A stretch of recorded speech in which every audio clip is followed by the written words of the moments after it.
Queridas hermanas, muy buenas tardes. Estamos retomando en el presente año lo que van a ser nuestras capacitaciones.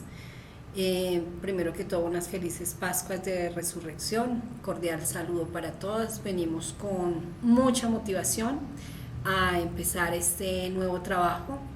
Nos corresponde para este mes toda la parte de lo que tiene que ver con la administración económica. Cómo estamos más exactamente administrando los bienes de la congregación.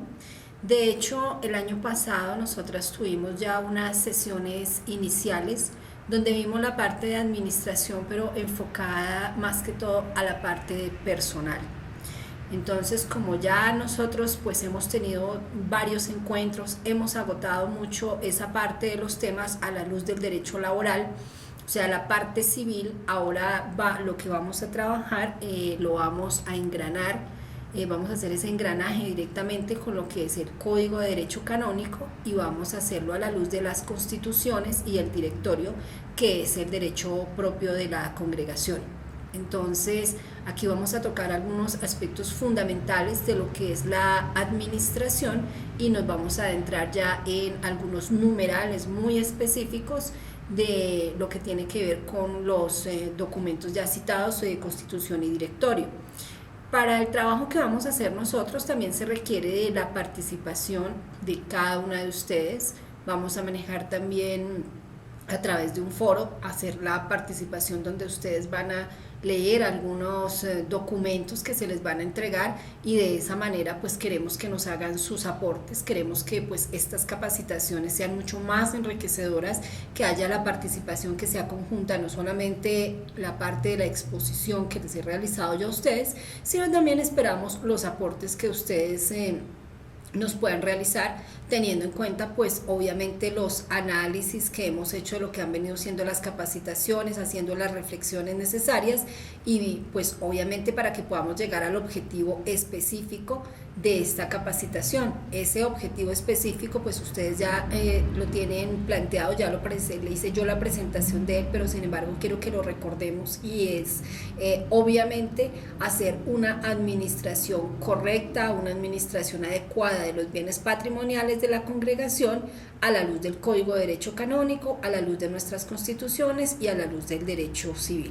Entonces pues con esta pequeña introducción vamos a pasar nosotros ya a adentrarnos en el tema específico, el que nos corresponde para el día de hoy. Bueno, entonces vamos a hablar nosotros de la administración económica y los modos de administrar los bienes de la congregación. Tenemos que partir nosotros de lo que es el significado de la palabra administrar. Y vemos que la administración es una ciencia que consta de diversas fases o etapas y elementos que deben estar presentes en la organización y que son el medio para conseguir las metas y los objetivos trazados en dicho sentido. Por tanto, allí implica el adecuado conocimiento y la correcta aplicación en el manejo de los bienes congregacionales para quienes ejercen acciones de administración.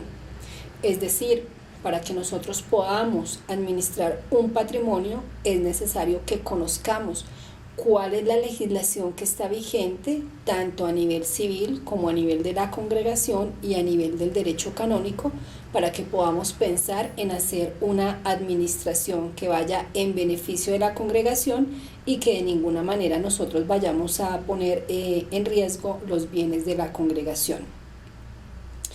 Esa administración como tal lleva consigo unos elementos muy importantes que nosotros debemos tener en cuenta.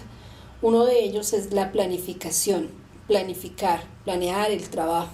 Nosotros previamente a cualquiera de las actividades que realizamos en el diario vivir, en cada uno de los puestos de trabajo, pues nosotros debemos tener como tal unas bitácoras y tenemos que establecer cuáles son los parámetros sobre los cuales tanto los directivos como los trabajadores van a realizar esas actividades. De igual manera, pues está dentro de los elementos lo que significa el organizar. Y cuando nosotros hablamos de organizar, Entonces debemos comprender nosotros que estamos frente a la distribución de medios, materiales y personas y las funciones que cada uno de ellos va a realizar. Si bien es cierto, nosotros debemos realizar procesos que deben ir de la mano de todos los trabajadores y que es lo que se denomina como el trabajo en equipo, es importante que ese equipo de trabajo como tal tenga la suficiente claridad de cuál es la asignación de funciones que tiene cada uno de ellos. No que vaya a ocurrir que el trabajo quede recargado solamente en una persona o en dos personas y el resto de los trabajadores tengan pues obviamente pérdidas de tiempo. Los tiempos y todo tiene que organizarse de manera muy equilibrada para que pues obviamente como tal lleguemos nosotros a los objetivos finales de una manera eficaz y eficiente. Otro elemento de la administración es dirigir, y ese dirigir comprende lo que es guiar y orientar.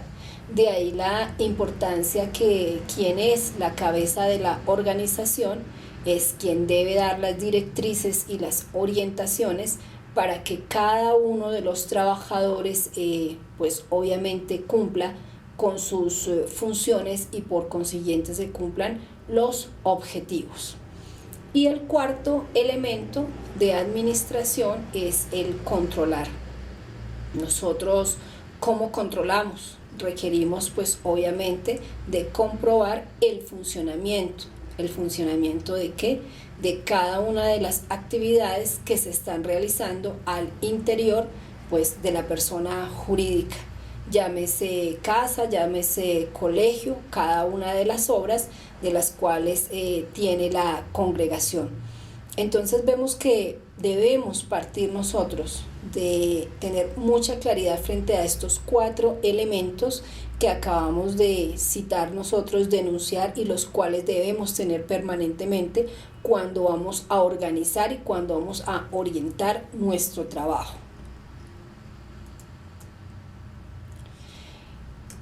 Hay una persona que ha sido reconocida mundialmente por los aportes al pensamiento administrativo. Ese es el señor Henry Fayol. El señor Henry Fayol creó una serie de 14 principios que a nivel de administración se han considerado muy importante y se ha considerado que las empresas deben aplicar esos principios para que se pueda llegar a obtener los más altos índices de eficiencia y pues obviamente donde se cumplan con los objetivos que se tratan al interior de las personas jurídicas, al interior de las empresas. Entonces considero de gran importancia que miremos nosotros cada uno de esos principios y miremos qué nos pueden aportar en el diario vivir y en el desarrollo de cada una de las actividades en los puestos de trabajo con nuestros trabajadores y nuestros colaboradores.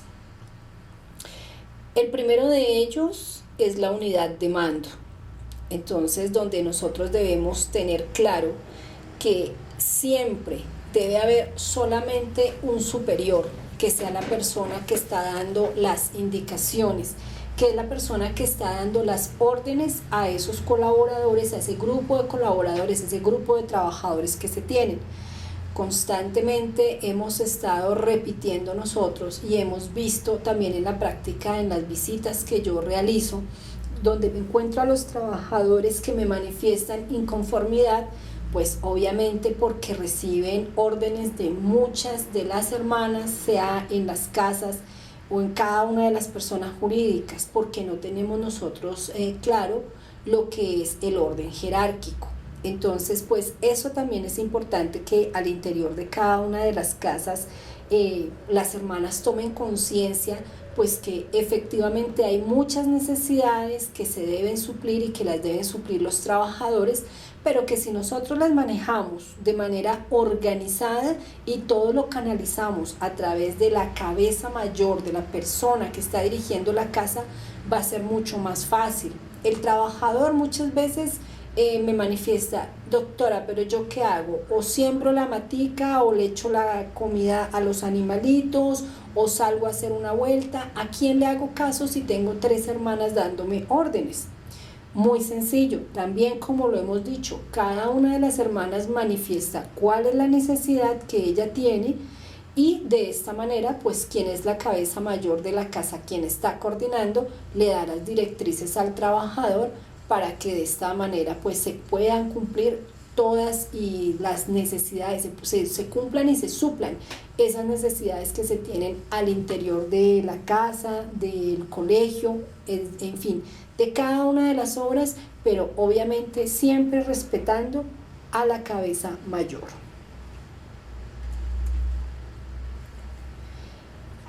El segundo aspecto que encontramos nosotros es el relacionado con la autoridad. Entonces, es importante que nosotros tengamos en cuenta que para que haya autoridad debe haber una capacidad de liderazgo, y ese liderazgo debe ser reconocido por los trabajadores.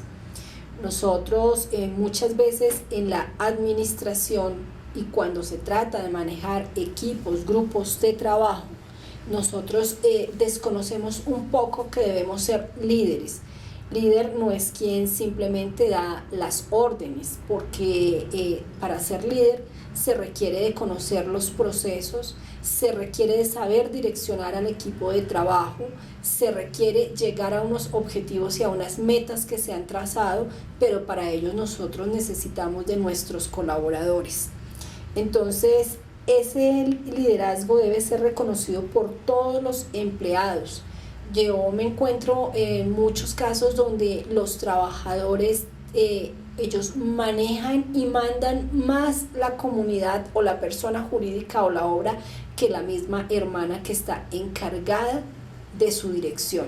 Por tanto, pues considero que es importante que nosotros, pues dentro de los mejores niveles de camaradería, dentro del respeto, dentro de mirar lo que es la parte humana con cada uno de nuestros trabajadores, pero siempre tengamos nuestra posición, ni siempre tengamos nosotros obviamente la autoridad por encima de todo.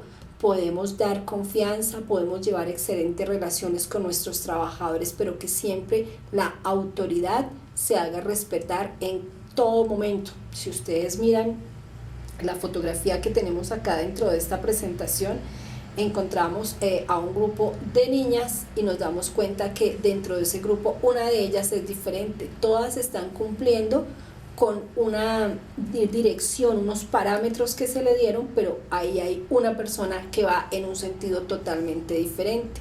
¿Esto para qué? Para que nosotros veamos que asimismo tenemos algunos trabajadores.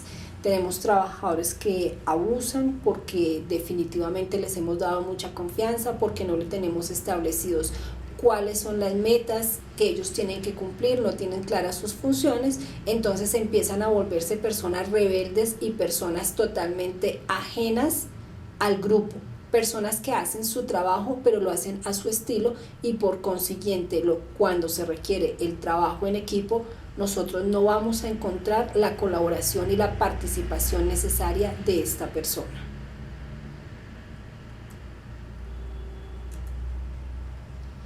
De igual manera tenemos que hay un principio que es el principio de la unidad de dirección, que nos indica que todo objetivo debe tener una secuencia de proceso y un plan determinado para ser logrado. Entonces es importante que nosotros sepamos cuál es el punto de partida y que nosotros sepamos a dónde tenemos que llegar para poder administrar esos bienes que a nosotros nos asignan, esos dineros, esos inmuebles que nos entregan. Nosotros debemos saber cómo son todos los procesos. Si tengo para la administración un inmueble, una casa, pues yo debo conocer y debo saber que de esa casa yo tengo que pagar unos servicios, yo de esa casa tengo que cumplir con unas obligaciones fiscales, tengo que pagar unos impuestos, pero asimismo debo conocer, pues obviamente que la iglesia ha tenido unas exenciones en materia de impuestos. Entonces debe ser suficiente la claridad que yo tenga para conocer si me aplica o no me aplica una exención tributaria. Mire que también ahí en la presentación está muy clarito lo que es como tal el proceso y las secuencias que se deben llevar para que nosotros podamos cumplir con unos objetivos claros. ¿Cuál es el objetivo claro y el punto final que tenemos nosotros dentro de esta presentación? El pollito que ha salido como tal de su cascarón después de ¿qué? Después de haber pasado por el proceso donde la gallina estuvo dándole su calor, estuvo abrigando, estuvo en un proceso de incubación ese pollito para que efectivamente como tal llegara al final feliz de salir de su cascarón y empezar a hacer su vida solito, empezar a independizarse.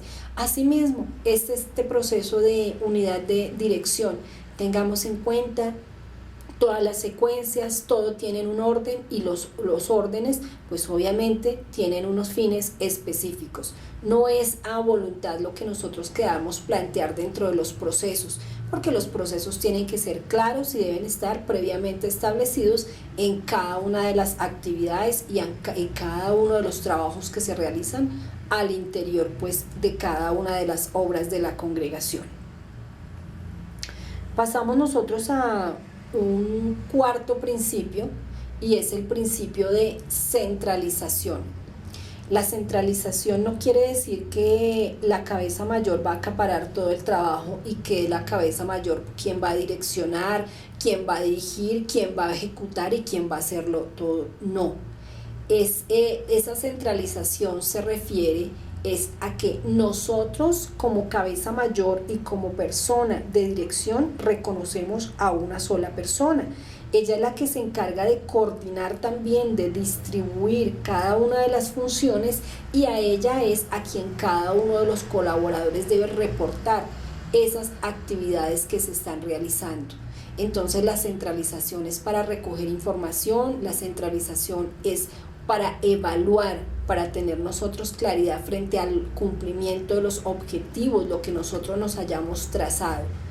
Es fundamental que nosotros no estemos pensando que cada uno de los mandos medios es quien tiene la obligación del cumplimiento absoluto de los objetivos trazados. No, ellos son un medio para llegar al fin. Pero ¿cuándo llegamos al fin? Cuando nosotros definitivamente tenemos un equipo de trabajo tan organizado y tan coordinado que está como tal reportando y cumpliendo sus actividades directamente con la cabeza mayor, con el representante legal, con la persona que está al frente de la obra que se encuentra en ese momento administrando.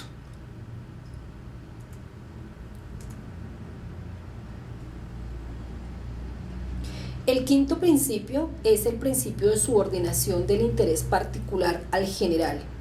Nosotros debemos tener claridad que los intereses que prevalecen en nuestro caso son los intereses de la congregación, no son los intereses de personas particulares, no son los intereses de un trabajador, no son los intereses de una sola de las hermanas, no, es el interés de una congregación que como tal tiene unos bienes, una congregación que como tal está conformada por un grupo de hermanas a las que hay que satisfacerles todas las necesidades que se tienen, pero pues obviamente las decisiones que se tomen son decisiones que se toman para el grupo, no son decisiones que necesariamente tengan que tomarse pensando en cada persona particular.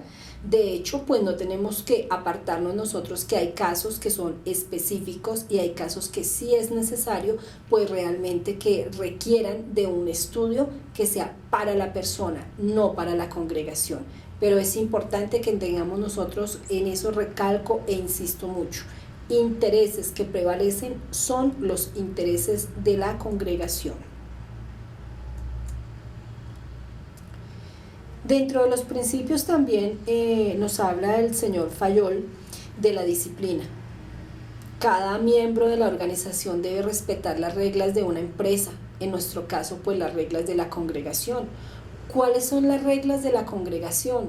Pues es importante que nosotros sepamos que esas reglas están establecidas tanto en las constituciones como en el directorio de la congregación, que son documentos que han sido redactados que son documentos que corresponden y hacen parte del derecho propio de la congregación, es donde la persona jurídica dice: nosotros, a más de regirnos por las normas del derecho canónico, a más de regirnos por las normas del derecho civil, establecemos para nosotros como tal unos procedimientos y los plasmamos en un documento que ha sido debidamente aprobado.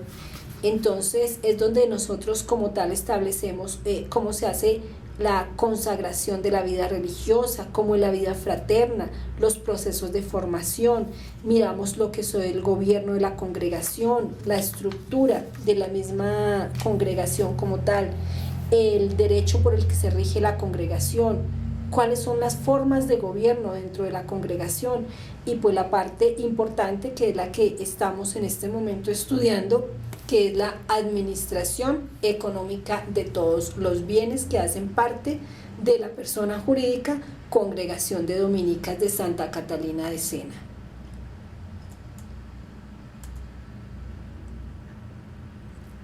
Pasamos a un séptimo principio, que es el principio de la división del trabajo. Entonces ahí debemos tener en cuenta nosotros que debemos con claridad explicarle a los trabajadores cuáles actividades son las que tienen que desempeñar ellos, aprovechando para eso el desarrollo de las competencias. Las competencias es un tema fuerte que se ha venido trabajando en los últimos años, y es donde nosotros tenemos que mirar para qué está preparado un trabajador, qué conocimiento tiene, cómo desarrolla las actividades, y para que nosotros tengamos claridad que si el trabajador como tal tiene debilidades y no es competente para realizar determinadas actividades, pero ya se encuentra ocupando el cargo, corresponde pues obviamente a nosotros como empleadores o como cabezas de un equipo tratar de llevarlo a que se capacite para que pueda llegar al cumplimiento de esas competencias que son trazadas en cada uno de los puestos de trabajo. Acá es importante, cuando hablamos del desarrollo de esas competencias, que nosotros no olvidemos que como en muchos puestos de trabajo tenemos personal de muchísimos años y tenemos personal que no está calificado, entonces nos corresponde a nosotros tratar de llevarlos a ellos a procesos de formación que los hagan competentes en el mercado laboral, porque una persona no debe ser solamente competente para un puesto de trabajo, sino que tiene que ser competente para un mercado laboral. Entonces, que nosotros generemos en cada uno de nuestros colaboradores las expectativas, que ellos como tal vean que hay nuevos horizontes y que no es solamente sentarse en un puesto de trabajo a cuidar ese puesto de trabajo a ver si algún día me logro pensionar. Es importante que ellos tengan la claridad que nosotros como trabajadores debemos ser competentes en mercados laborales, más no en simples puestos de trabajo.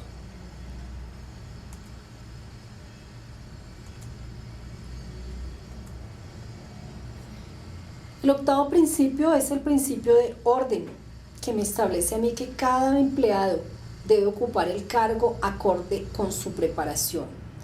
En muchos puestos de trabajo nos hemos encontrado con personas que están cumpliendo dos funciones y con personas que definitivamente no tienen la preparación suficiente para ese cargo.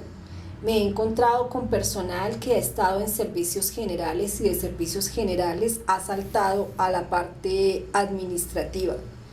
No es que no se pueda, no es que me oponga a esta situación, sino que lo importante es que cuando se da el salto se da pues efectivamente porque soy competente para realizarlo. No es simplemente que porque yo llevaba 10 años en la congregación y pobrecita siempre haciendo el aseo, pasémosla a que haga una cosa diferente, pero esta persona durante esos 10 años no se preocupó por capacitarse, no se preocupó por estudiar. Entonces yo pienso que lo más lógico es que las oportunidades se deben dar a las personas que se preocupan por formarse, a las personas que se preocupan por capacitarse. Estamos llenos de personal que ha obtenido títulos y estos títulos como tal se quedaron en el tiempo. Son títulos que se recibieron hace 10, 12 años, pero revisando las hojas de vida No hay una sola actualización dentro de la profesión de estas personas. Entonces pienso que es imposible que nosotros pretendamos ser profesionales competentes en un mercado que día por día está lleno de personas más y mejores preparadas, y nosotros como tal, trabajadores de la congregación, no hagamos nada para estar a ese nivel y para ser competentes dentro de esos mercados laborales. El noveno principio es el de la jerarquía. El organigrama y la jerarquía de los cargos deben de estar claramente definidos y expuestos a fin que se conozcan el superior directo y se respete la autoridad a cada nivel.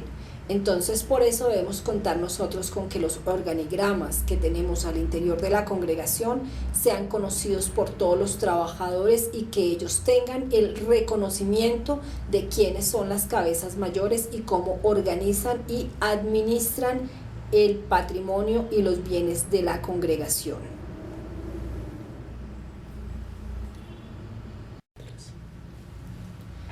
El décimo principio es la justa remuneración. Entonces tenemos nosotros que la remuneración debe ser asignada de acuerdo al trabajo realizado, existiendo igualdad para todos los trabajadores. Pienso que es un principio fundamental. Todos los trabajadores deben ser iguales frente a las directivas de la congregación. Nosotros debemos olvidarnos cuando estamos administrando bienes, cuando administramos personal, debemos olvidarnos que si tenemos contratadas personas que tienen familiaridad con nosotros, debemos olvidar esos grados de consanguinidad, de familiaridad, y no aprovechar nosotros esas situaciones para mirar de manera diferente a nuestros trabajadores. Nos hemos encontrado, yo me he encontrado precisamente con esa manifestación por parte de algunos de los trabajadores. Cuando entramos a mirar muchas veces el tema de vacaciones, la época en que se conceden las vacaciones, entonces ellos manifiestan X personas se va a vacaciones en Semana Santa, se va a vacaciones a mitad de año. ¿Por qué? Porque tiene familiaridad directa, lazos de consanguinidad directamente con el representante, la representante legal de la obra. De igual manera, frente a la asignación de esos salarios, entonces no estamos mirando para todo el mundo lo mismo, no estamos mirando para todos los trabajadores que tengan las capacidades, todos estén al mismo nivel de las capacidades, las competencias y los estudios. Hay trabajadores que, siendo más competentes, más preparados, con más estudio y con más capacidades, están devengando salarios por debajo de los que devengan otras personas, simplemente porque tienen un lazo de amistad, porque tienen un lazo de consanguinidad con representantes de las obras. Entonces, esta es simplemente para hacerles una invitación. Analicemos, miremos, pues obviamente nosotros tratemos de ser diferentes y tratemos de que en nuestros puestos de trabajo no se generen como tal esas rivalidades entre nuestros trabajadores. Trabajadores con rivalidades, trabajadores que no se sienten satisfechos, son trabajadores de cuya calidad de trabajo va a ser mínima, donde no hay cumplimiento de objetivos, son los que empiezan a ser nuestros trabajadores conflictivos y problemáticos. Es lo que nosotros debemos tratar de evitar en cada uno de esos puestos de trabajo. Sentémonos simplemente, hagamos un análisis y miremos efectivamente si estamos siendo justos con todos nuestros trabajadores. El principio número 11 me habla a mí de la equidad. Entonces, de que vamos a aplicar decisiones justas y en el momento adecuado. Obviamente que teniendo un trato respetuoso y amistoso con nuestros subalternos. Cuando nosotros hablamos de subalterno, no estamos hablando simplemente nosotros de la persona débil, la persona que tiene que cumplir órdenes, la persona a quien yo le ordeno. No, a eso no se refiere solamente el hecho de que haya un subalterno. El subalterno es una persona que tiene un cargo inferior, pero no quiere decir que porque tenga un cargo inferior no le debamos el debido respeto, no debamos tratarlo, pues obviamente, como se debe tratar a cualquier ser humano y como nosotros queremos ser tratados en un momento determinado. Entonces, esas decisiones justas también me llevan a retomar un poquito lo que venía hablando con el anterior principio, y donde nosotros decimos nada de preferencias por ningún trabajador. Las leyes, los códigos que nosotros tengamos establecidos dentro de la congregación deben aplicarse a todos los trabajadores de la misma manera, a todos los trabajadores en igualdad de condiciones, sin que obren, sin que hayan preferencias por ninguno de los colaboradores que tenemos nosotros contratados.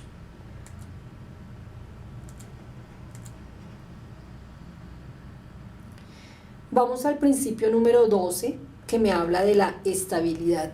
Se refiere a que una tasa de rotación de personal no es conveniente para el funcionamiento de la congregación. En nuestro caso es uno de los principios que poco aplica, porque generalmente nuestro caso es todo lo contrario. Tenemos personal muy estable, tenemos personal con muchos años de trabajo, pero ese personal con muchos años de trabajo vemos nosotros que muchas veces es el que nos genera a nosotros los inconvenientes, pero precisamente porque nosotros no les damos a ellos la suficiente claridad, porque nosotros les hemos dado a ellos mucha confianza y hemos desplegado en ellos todo lo que tiene que ver con toma de decisiones que corresponde solamente a la cabeza mayor de cada una de las obras. Tenemos trabajadores que toman decisiones en nombre de las hermanas, y eso es lo que nosotros debemos volver a recuperar como tal, pues obviamente esa cabeza mayor, ese respeto, ese reconocimiento de autoridad, ese reconocimiento de la jerarquía dentro de una organización. Entonces, por eso pues es un principio que poco aplica para nuestro caso.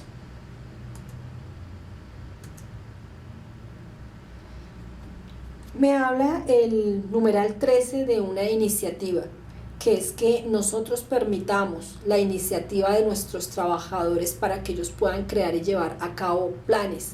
¿Planes para qué? Para el cumplimiento de unos objetivos. Es importante.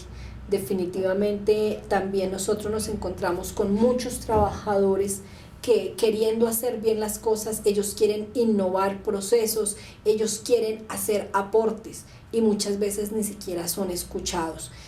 No es simplemente decir que las cosas se hacen así porque sí, no, todo tiene un sentido lógico, y si encontramos personas con estas iniciativas que veamos nosotros que nos pueden aportar, que nos puedan apoyar en ese sentido para mejorar los procesos, bienvenido sea. Tengámoslo nosotros muy en cuenta, escuchemos a esas personas y recibamos de la mejor manera esos aportes que nos van a realizar.